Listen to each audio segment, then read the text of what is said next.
All right. So the flash is on. Can't see myself, so I don't know how crazy I look, but I'm just gonna talk.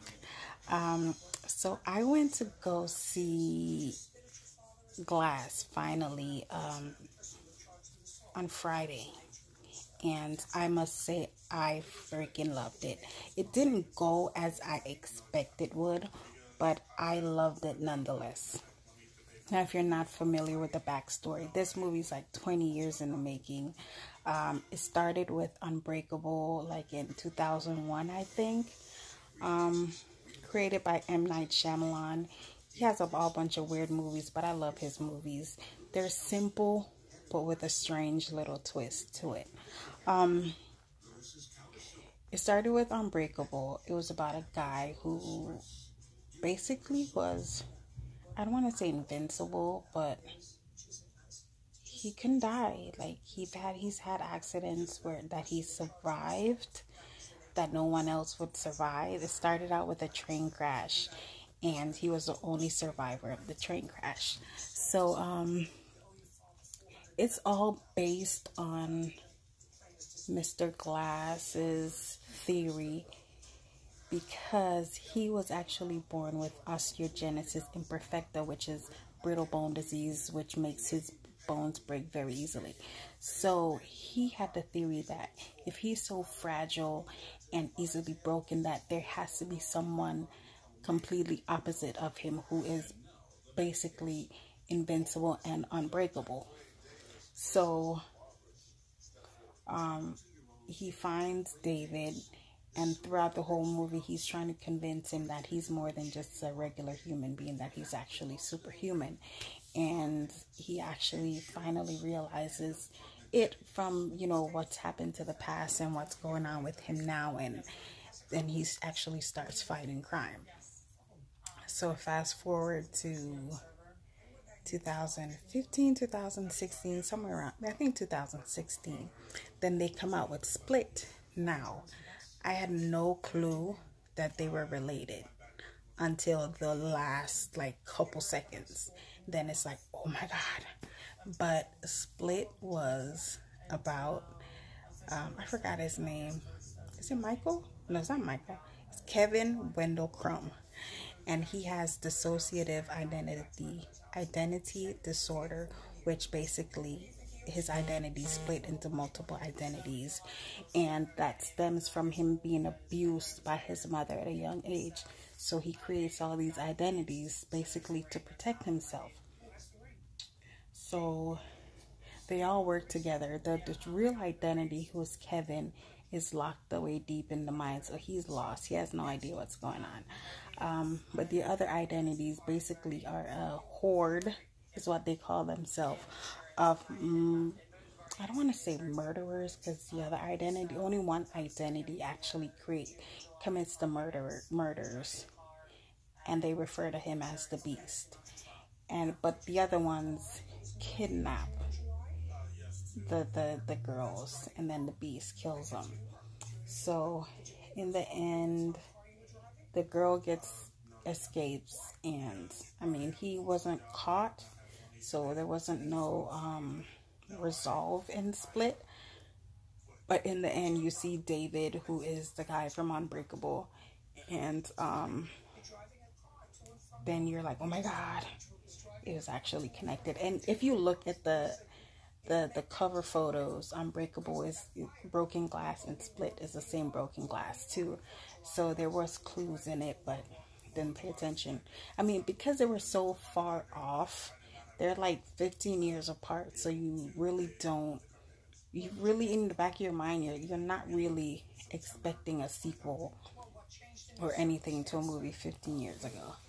So now this one, Glass, is, I don't want to say he's mainly focused on Glass.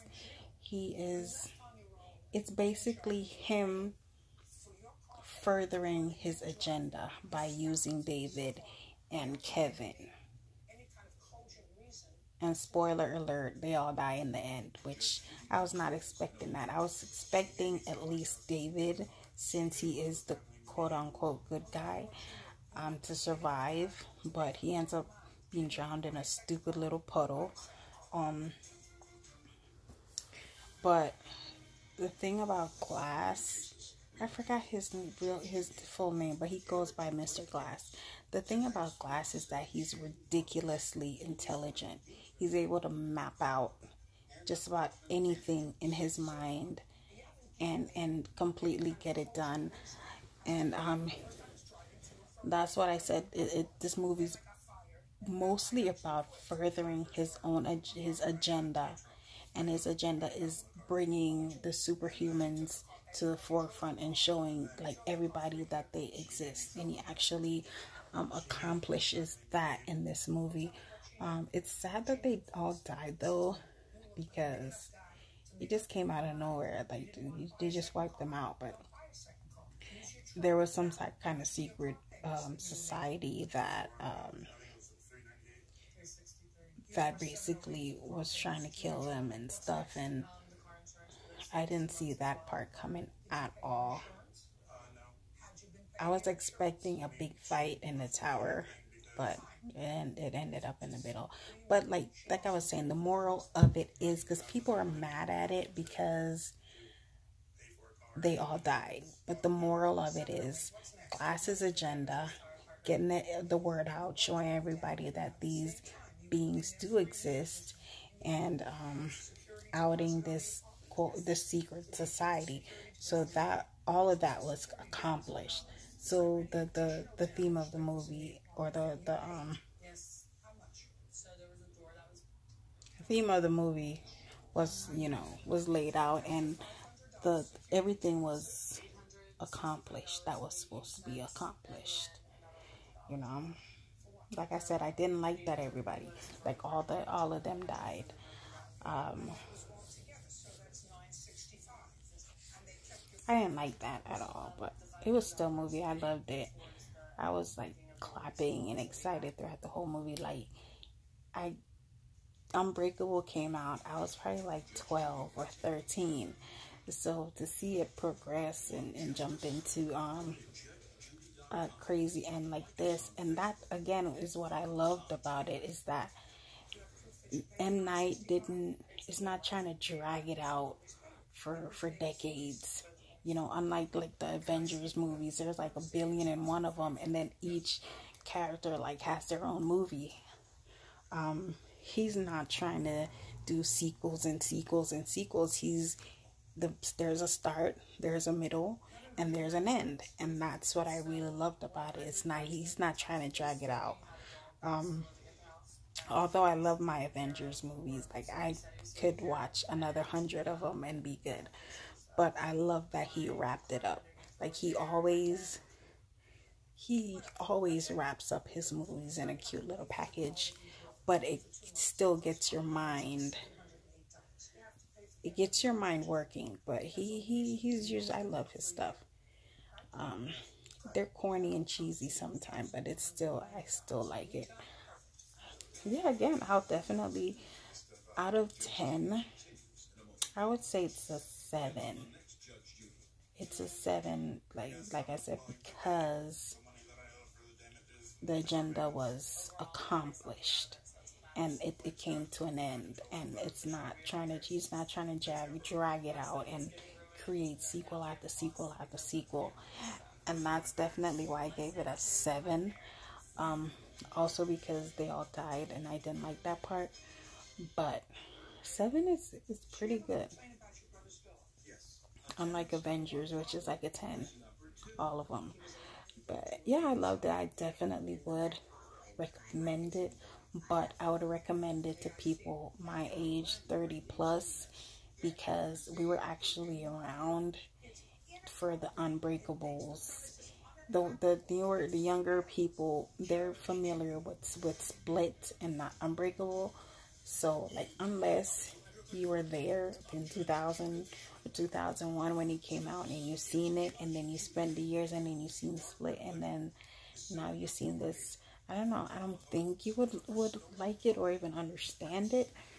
But I would definitely recommend it, and if you want, I would say watch them in order, and pay close attention, because there's such subtle They're subtle, but they're kind of in your face at the same time type of hints. So they're easily missed unless somebody calls them out. But then when you go back, you're like, oh, okay, yeah, that was right there.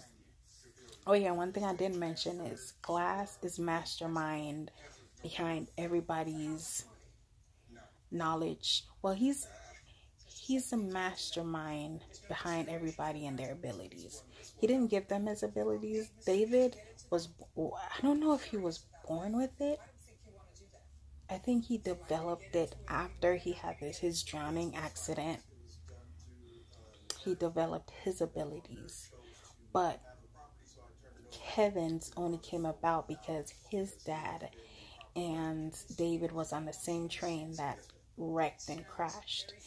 And we find out at the end of Unbreakable that it was Glass that crashed the train. But Kevin didn't know that until this movie when David told him that he was on that crashed the train because his dad was on that train. And his dad died. They didn't know that his dad died. They just thought he just ran away and never came back.